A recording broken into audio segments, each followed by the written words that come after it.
am talking with a true South Florida theater powerhouse, director, designer, actor, and all-around arts champion. I mean, he does it all. I am waiting for him to also design our clothing for this play, all right? He's also a proud member of the Center for Spiritual Living community and an incredible human, which I respect deeply. Please welcome Bill Olson to my bed. Hello. Hi, How are Faye. you, honey? I'm great. I'm so excited to be here. And talk about special humans.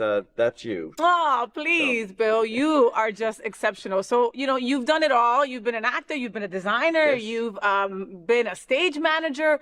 What pulled you into theater in the first place? Oh, gosh. That's a great story. So I'll do the shortest version I can. Okay. When I was in high school, I was upstate New York. We did not have a real arts program per se. So we did the senior play, and I was in it, directed by the English teacher who knew nothing about theater. But I was an arts and science whiz. Mm-hmm. I'm sorry, a math and science whiz. So I was slated to go into math and science studies. And that's what I started when I first started college. I was a math major, a computer science major. And this was at the early days. I hate to say how many years ago it was. But this was the early days of computer science study where we were dealing with, way before Microsoft, we were still dealing with punch cards and, a long time ago. Anyway, so I was very good in the lab. But once I got into the study and the actual practice of it, I hated it more than anything in the world. And so I had to take an elective class, and there was music, art, and theater. And I had already studied piano and organ for 7 years, so I knew music. And I was sort of an art doodler, like in school. But I knew nothing about theater background. So I said, well, let me do something that's new. So I took the theater appreciation class, and the teacher, her name was Thea, she said, you're going to require to audition for my show this fall. And I said, okay, whatever. And so then all of us in the class had to go, and she cast me. Do you remember? Yes, I was a bumbling inspector, like Inspector Clouseau kind of a character. I don't know what she saw. I had hair back then, but nice dark full hair. So she saw something, and I was too afraid and too shocked to say no. So I kind of like what you're experiencing right now. Mm-hmm, we'll get to that. I started going to rehearsals, and it was a small part, but I did the part, and I attended my theater class, kept going to the computer lab, going to rehearsals, doing the performances. And when it was all over, something was really clicking in me. And I was meeting the other faculty in the department and helping with the scenery and helping to paint. And I'm like, this is something that just sort of opened me up. And so at the end of that semester, I went to my computer science lead guy and I said, I'm changing. Wow. And he's like, you can't. You're the first person in and out of the lab. You solve all these problems. And I said, you don't understand. I solved the problems the first time and get out of the lab so quickly because I hate it that much. So you couldn't wait to get out of there. I couldn't wait to be done. So that's why my brain would be like, okay, solve the problem.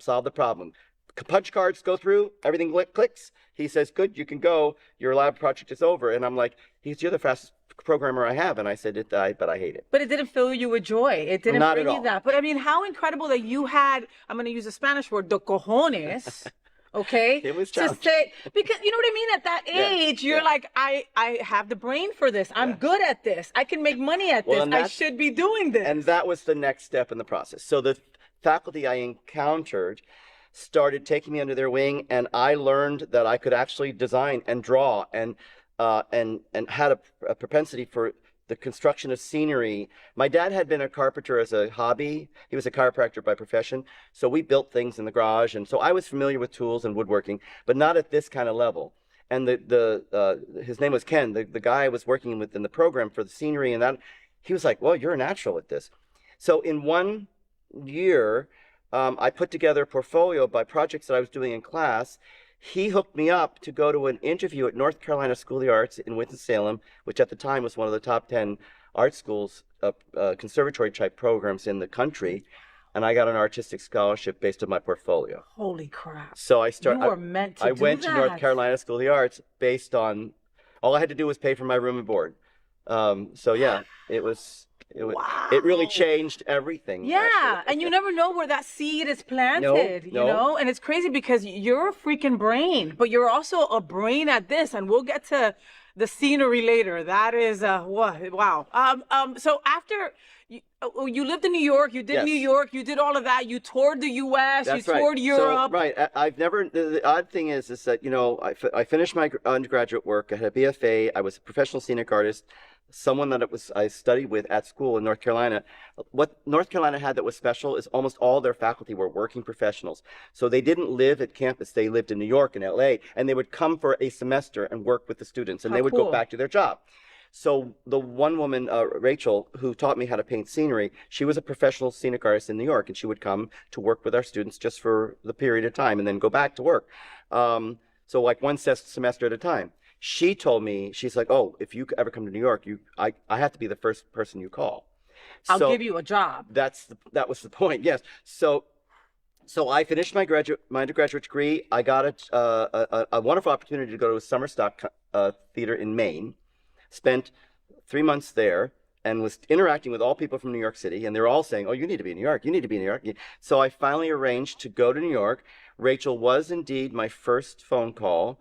The next morning, my phone rang to paint scenery on a movie downtown in Little Italy. Wow.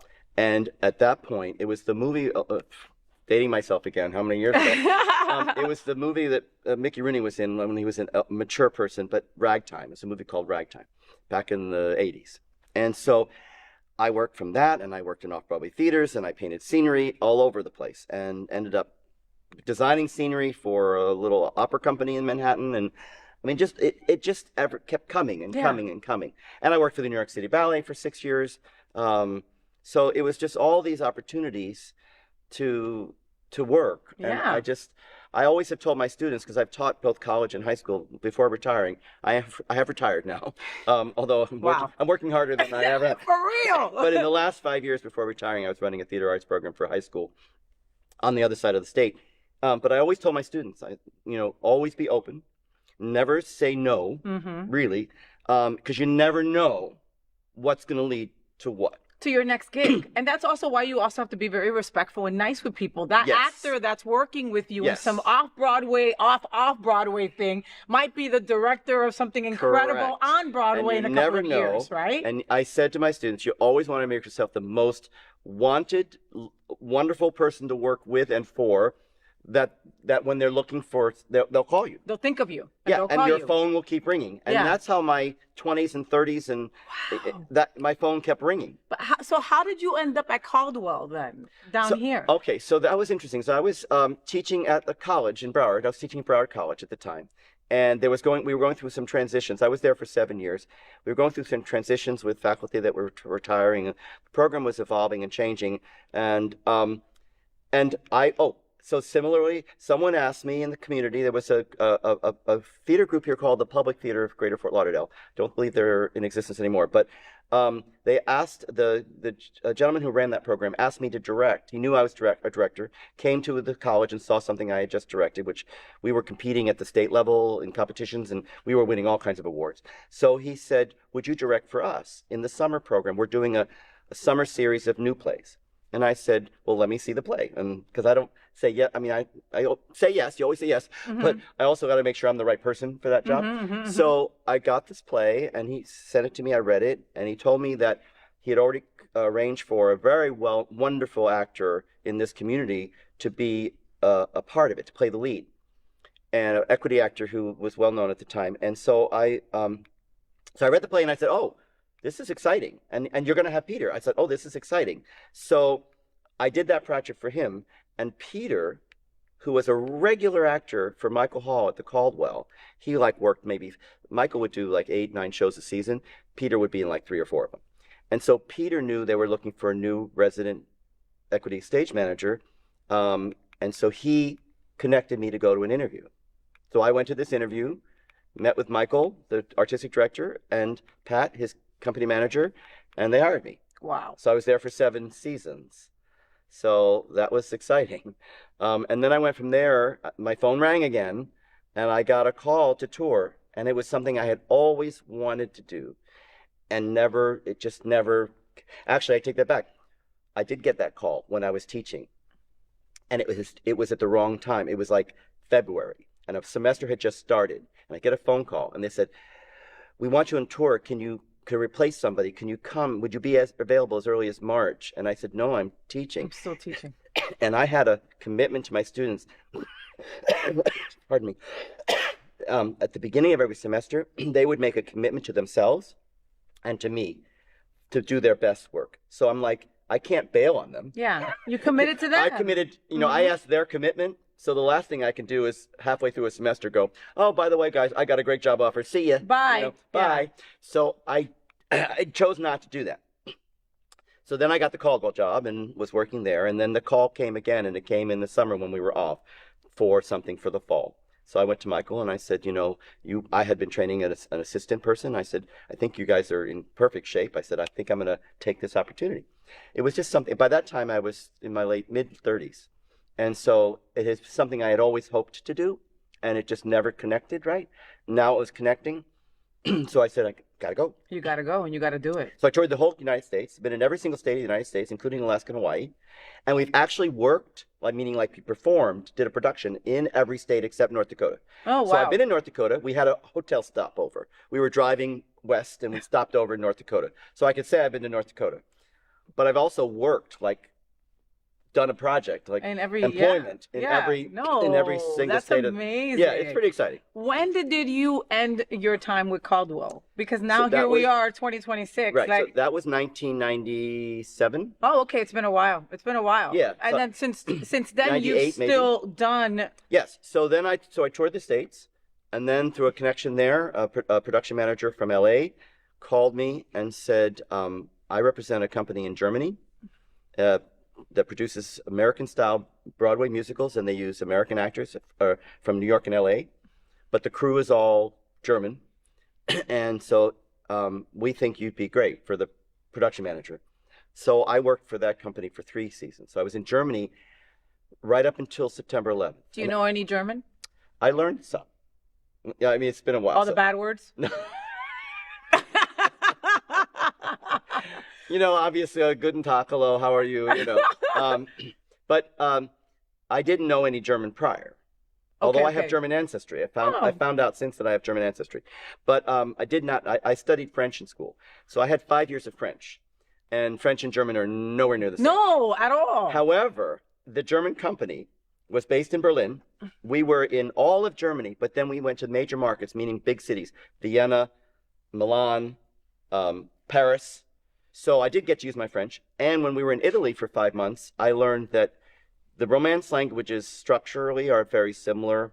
So French and Italian are similar in its structure. Yeah. You just have to learn some new words. Yeah. But in terms of how you speak in a sentence, you were able it's to. the same. Were you with John already at this time? No. So we're talking about John Pritchard, his gorgeous, amazing husband, who I simply who got me my adore. shirt. Who got him his cool shirt? When did you get with him? We're coming up on 3 years now, 3.5 years. Oh my God, I love So it'll be 4 years in Halloween. Oh my goodness. We started being together on Halloween of the year that. What a cool anniversary to have. I know, it is a cool. We were on the drive, and it was our first night really kind of deciding to be together, and so we were out on the drive because he had tickets already. He's like, "Well, we're coming," and look at all the people celebrating us. Yes, exactly. So we went out on the drive for Halloween. That was our first night, and then so this coming Halloween will be 4 years. Oh, I love it! Congratulations. We got to talk about Upside Down. All right, so let's talk about the show that honestly waited for no one. Okay. All right, this plays wild in the best way. Give us a quick pitch for Upside Down. Well, so because of my connections as time has gone by, I am still connected to folks that run this small off-Broadway theater on 45th Street between 8th and 9th Avenues. It's called AMT. And I've designed a couple shows for them, including Upside Down. So that was when I first came in contact with it. I did a straight play for them, set in the 70s about a luggage store in Lower Manhattan. It was wonderful, a real family drama. It was really a beautiful play. And we were very successful. And so they said, oh, would you do our musical coming up in the spring? And I said, well, let me read it. And it was a musical about David and Goliath. And so I read it, and I didn't quite have a vision. I didn't get a sense. So I called Tony, who's the producer there and is also one of the writers. And I said, Tony, I don't know that I'm your guy for this. I said, because we talked a little bit about the play, and I just had a different vision, a different take on what the play was even about. I said, this is what I'm getting. He goes, that's not really what we're trying for. So we ended up deciding that I was not the right person. So the following spring, he says, hey, we haven't forgotten you. If you're free, we'd like for you to consider doing the set for our new musical. I said, what's it called? Upside Down. And I said, send me the script. So he quickly described that. So and I can describe that for our viewers here that it's about a topsy-turvy, upside-down societal world. So everything is the opposite of what we experience. So the heterosexual community is in the minority.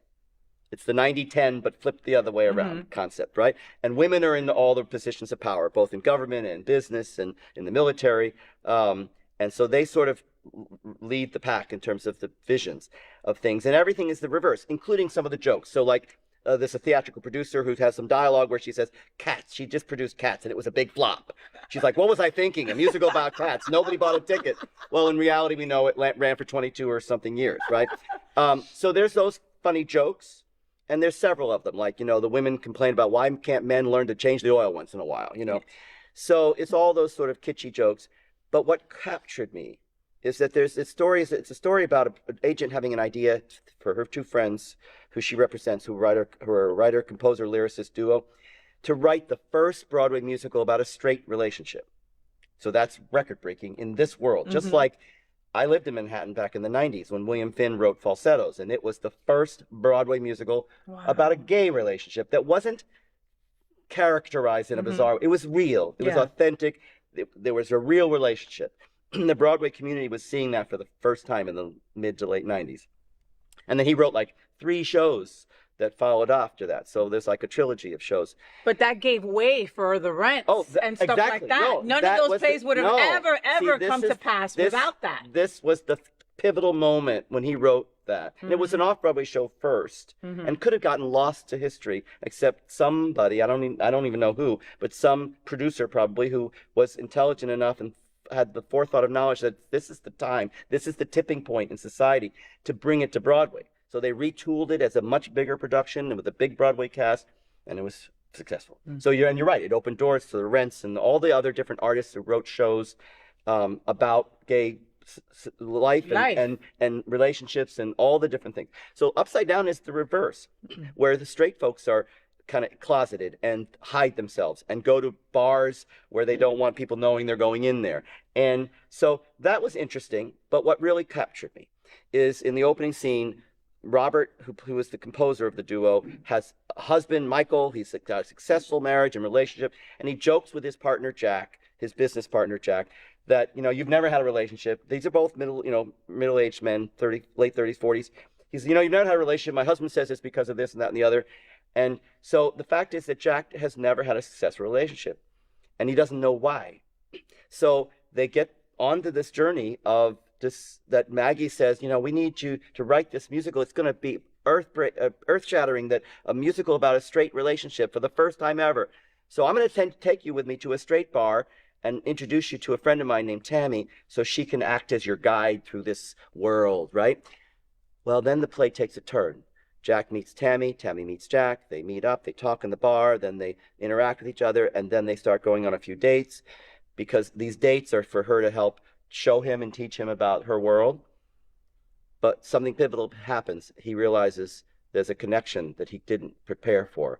And ultimately, spoiler alert, he falls in love. He's straight. And he comes out. He realizes, because the world is the world that he's in, he realizes that he was only gay because the society he was born into told him he was. And so, what a moment! I know, isn't that a mind blower? That's so crazy. So, and for an audience to see it presented this way, and realize, well, that's insane. Why would someone not be straight? But that's the point. The point is, when we live in a society where we present ourselves a certain way, we act a certain way, only because society is telling us that that's what we need to be and that's who we should be, we don't understand our authentic self. So through being with Tammy, he learns his authentic self, and that he had bad gay relationships because he wasn't really gay. Yeah. So he comes out with the beauty of the show. He comes out at the end as a proud straight man, which we would think is insane, right? We would go, well, that's crazy. Why? But that's the point of the play. And it's so powerful at how it does it. The music is fun and great, and there's all kinds beyond the main storyline that I just shared with you. There's a lot of other dynamics. A lot of relationships are happening all around. I mean, Jack and Tammy's is the primary, it's the key one, the primary focus of the plot. But there's the one for the relationship with your character. So, Madam President, I'm so excited. Oh my God! Listen, a world where everyone we finally have our first woman president, and she's Latina.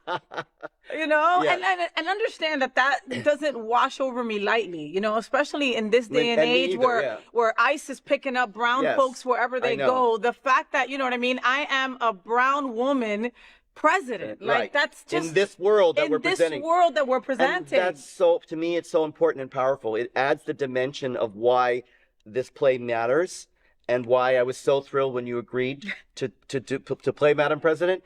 I think it's really exciting for our community. I mean, on that level, on just that level, for the premier spokesperson extraordinary in our whole gay community, to be a part of this and to be bringing your spirit and your energy and your skills and talents to President Grant is just.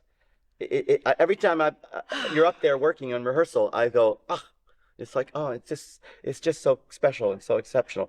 Listen, the actors that you have put together are just insanely talented. I mean, Tammy, Robert, all those folks. And then I call them by their stage names. I don't even call them by their real names because that's just how tight we are. Maggie, like all these people are so. Even the ensemble. I have a new respect for what an ensemble meant. I thought it was just the extra people. No, it's incredible. So this is a clever show, and I liked it this is one of the things that attracted me too. So we have our 10 main story principal characters. So you and General Howe, and then there's Jack and Tammy, and then Robert with Maggie, and then Robin, who's the producer, and Eugene, who plays your son. But then there's this 7-member ensemble, and they don't just do background passerby stuff. They do key moments that indicate certain things. So like they have a big musical number at the top to set the tone of the whole show. They are part of the big number in the country western bar. They do a very important number at the end. See, because it becomes important. It was smart on the playwright's point of view to do this.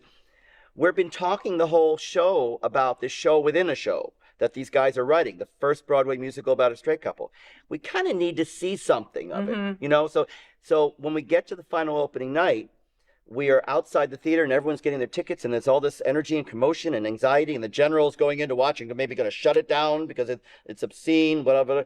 Everyone's got their own point of view. And then after that first little scene, the lights change, and now we see the ensemble presenting this number, a very important number about straights in the military.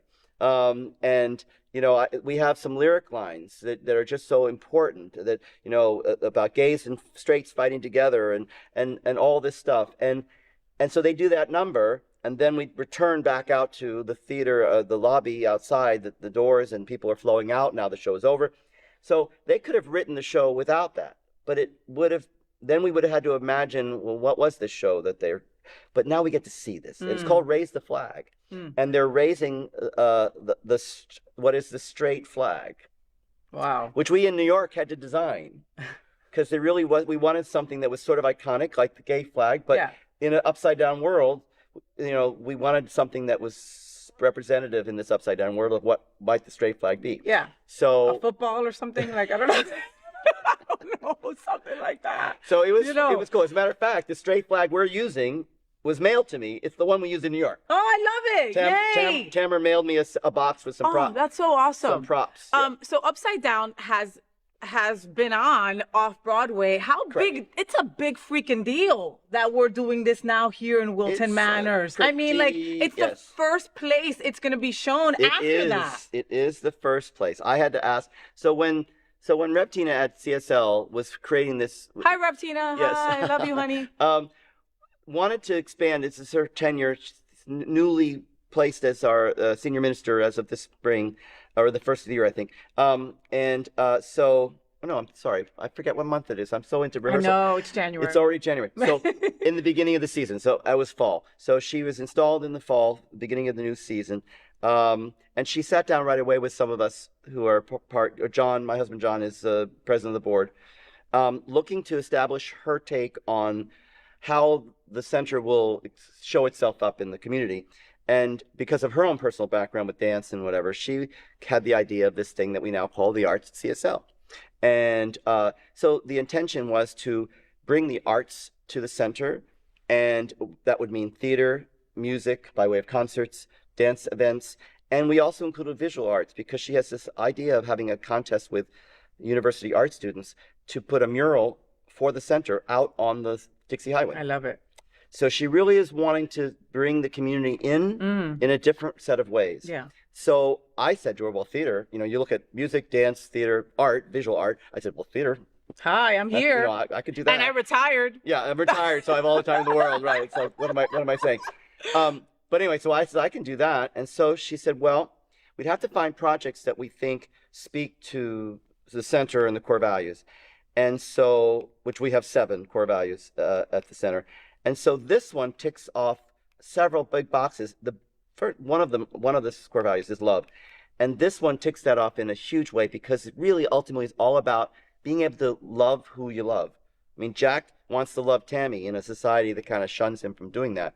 And so it's the same thing we're feeling in our society, when we are potentially shunned or considered that we're less than because of who we love. Yeah. And so it's really ultimately about, being able to love who you love. And so I mentioned the show to Rev Tina, and I said, and we talked about it at that meeting, and she was all excited. So I went home, and the next day, actually, I called Tony in New York, and I said, apropos of nothing, this is going to come out of left field. I said, but I just came from a meeting yesterday, and we're talking about wanting to do a project.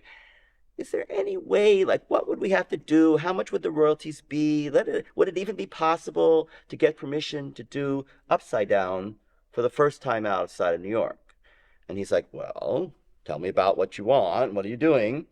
And so I told him I'd be directing and that it was for the center. And I explained what the Arts at CSL were all about. And he's like, Bill, he says, it's yours. Wow. Wow. And then how did you get Kevin on board? So Kevin is the musical director, and this man, Kevin, he's making me sound pseudo good. I sing, okay? Let's put it that way. So yes. I mean, he's incredible. You have a wonderful duet, which you share with General Howe, Katie. Yes, with Katie. Oh my God, Katie, I love you so much. You are just so amazing. Thank you for being you and carrying me. Yeah, it's exciting to have a duet with her. It really is. And it's fun because it's a duet where they sing about their sort of relationship feelings. And it's really special. And then I won't give it away, but then what happens at the end of the play, it's really cool. Anyway, Kevin, I've known for, I want to say 34-ish years now.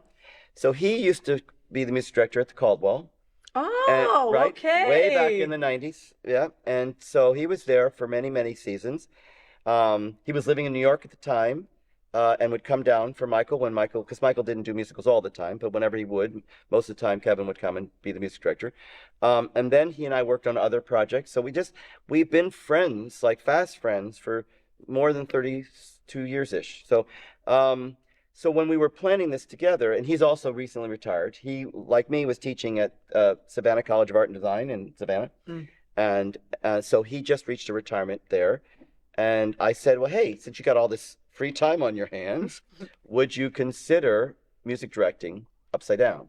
And I had kept him in touch, so he knew that I was doing this in New York. So he said, yeah, absolutely. Wow. So he comes down now from Savannah, and he works with us. And yeah, and you also said that some of the other folks from New York, which makes me even more nervous, are coming down for one of our performances. Night, so we have our closing night performance on Valentine's Day. It's a great Valentine's gift idea. Yeah, it is. And also on that day, it's a special red carpet night. So that means those ticket holders will have a pre-show reception, open bar, food, whatever, and then the show, and then after the show, a dessert bar and dancing and continued party that night. I love that. So we're doing all that in the lobby at the center. I love that. But opening night is actually January 30th.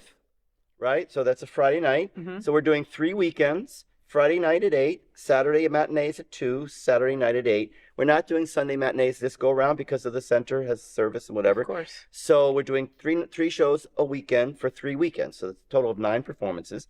And what's super exciting is we've paired with community partners. So you talk about Tony being right over my shoulder. So SunServe is one of our partners. Mm-hmm. So their partnership is one of the Friday nights. And then we're partnering with Kids in Distress that's awesome. on the other Friday night. And what that means is that the attendance that night will help support those organizations. Oh, wow, that's fantastic. So we're going to share the proceeds with those organizations. And we received a grant from our fund here in South Florida. David Jobin, I right. love you, sir. You know that. Thank you to David for this moment, actually, because he was instrumental in us getting that. And so the first Saturday night, that would be the 31st, is our fund's partnership night. And in that particular night, we're doing a Q&A talkback. So that means we have a moderator after the show. The audience is invited to stay. The actors will come out, and there'll be an opportunity to have a discussion, a Q&A about the piece, open up the discussion, which was the whole purpose why we're doing it anyway. And that was something that our fund was particularly interested in. Mm-hmm. They said, hey, would you consider doing this? Because of its nature, in the community. Of course. Like it's really about not just presenting something like entertainment but we're really engaging the community, and that's what they were. And connecting. And that's the important thing for them as they're part of their presence in our community, to make sure that events are integrated. Yeah, no, it's going to be an incredible time.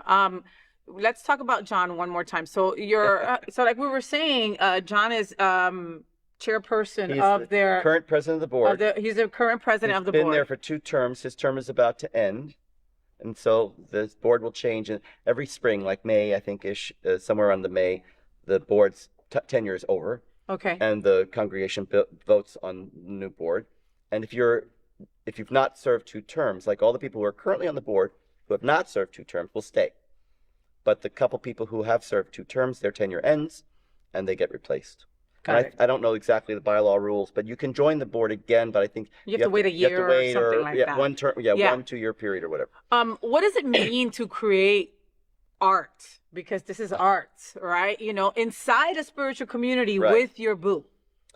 It means everything, really, because it's really all about taking, I mean, for all of what I have available, after a 45-year career of doing this, and I kind of alluded to it at the beginning, I've never waited tables. I went to New York and I had a phone call to paint professional scenery, and that led to a design job, and that led to this, and that led to this. So it's like I didn't ever have a survival job, and I was prepared to have one. It just worked out that I didn't need one. Yeah.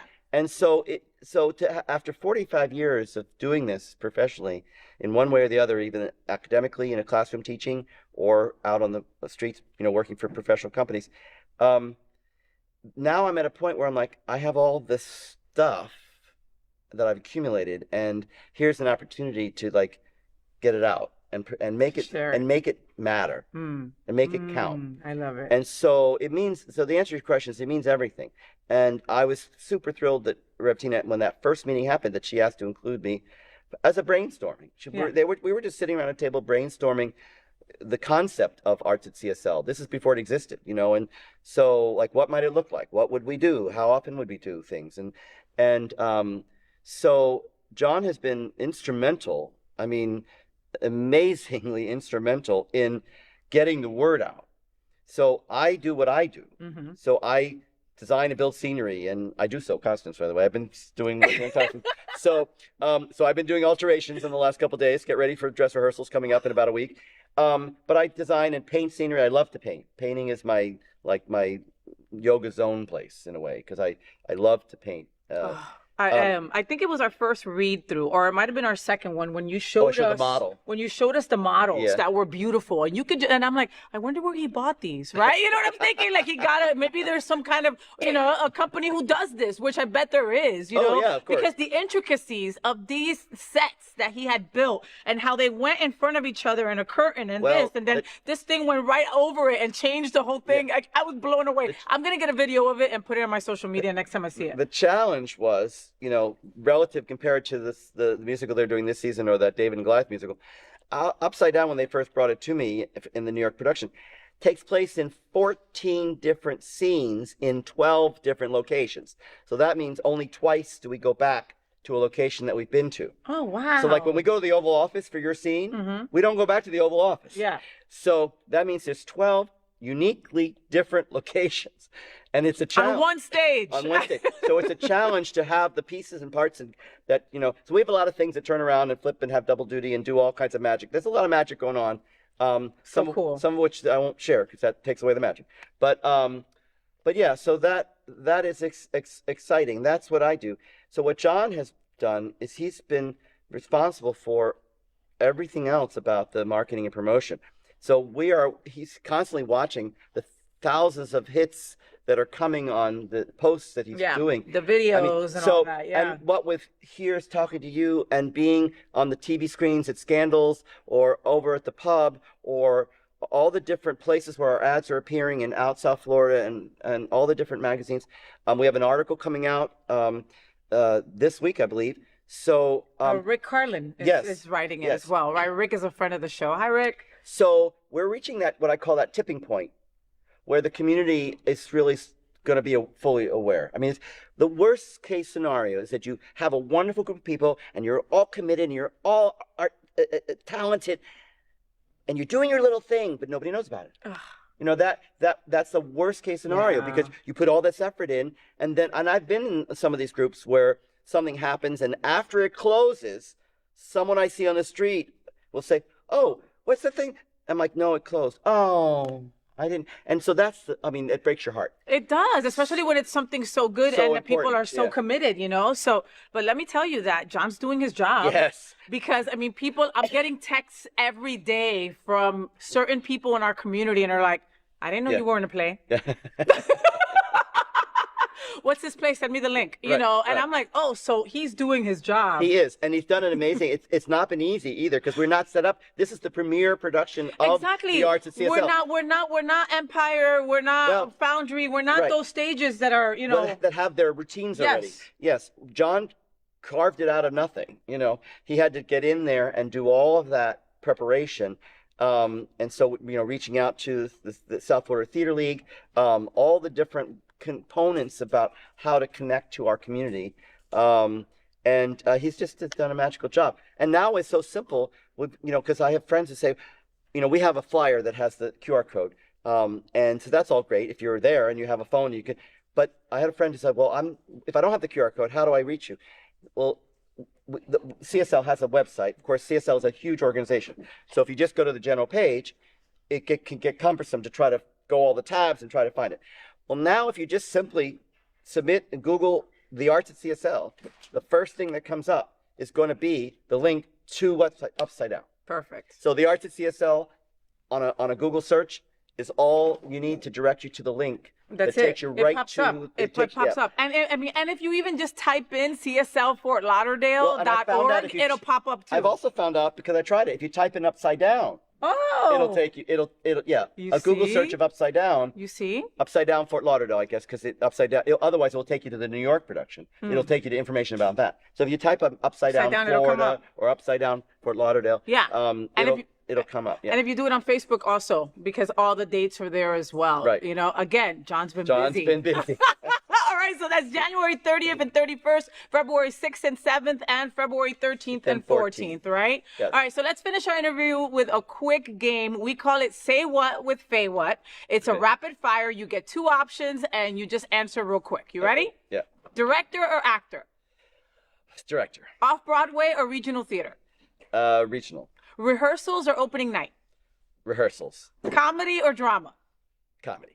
Designing sets or calling cues? Designing sets. Cooking or baking?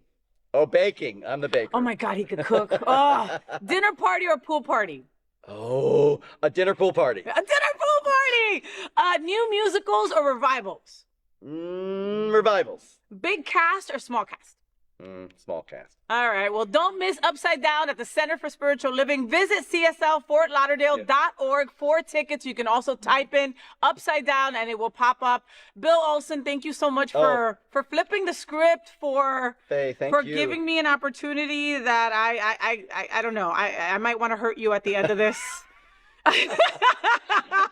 But right now, I'm super appreciative that you saw something in me to allow me to be part of this. I'm super appreciative that you are stepping into this world and bringing everything you have for our community to this piece. I'm bringing it all. It's absolutely amazing. I'm bringing it all. And you can now just call me President FayWhat, Right. wherever I go. All right, Bill, look into that camera and give them your best FayWhat. FayWhat! All of that. Oh, and did I mention that a couple of weeks in, this man had open heart surgery? Did I forget to mention that as part of our interview? Yeah. Open heart surgery. Okay? 5 weeks ago. 5 weeks ago. And 8 days after the surgery, he was there telling us what to do and screaming at us. I love you, Bill. I love you. Thank you for being you. Oh my gosh. Oh Thank my you God, for being hysterical. Make sure you go and watch us in Upside Down at the CSL, at the Center for Spiritual Don't miss Living. it. You don't want to miss it. You don't want to be that person that after you're like, oh, I missed it. you. Right. So that's it. That's the FayWhat Show. I hope that you had fun. Thank you so very much to Bill Olson from Upside Down for being in bed with me today. You are awesome. Thank you.